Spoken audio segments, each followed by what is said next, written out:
Ano yung dapat bantayan ng ating mga kababayan habang sinusundan nila itong impeachment trial laban kay VP Sara Duterte? Importanteng bantayan ng mga tao kung merong mga attempts, halimbawa, ang bawat side, ang kahit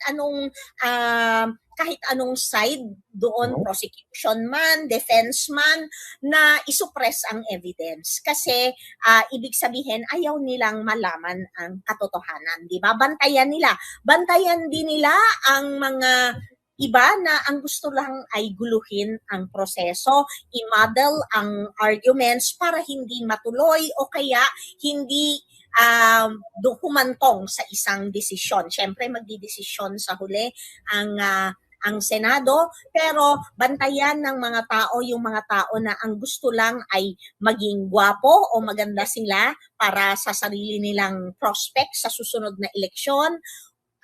At bantayan yung intention ng mga senador, pati na rin ng prosecution at saka ng defense, na dapat marinig sa kanila na nirerespeto nila ang hindi lang yung mga participants sa process at nirerespeto, higit sa lahat, nirerespeto nila ang taong bayan. So, may respeto sa proseso, may respeto sa taong bayan, may respeto sa kung anuman ang kahihinatnan ng impeachment trial.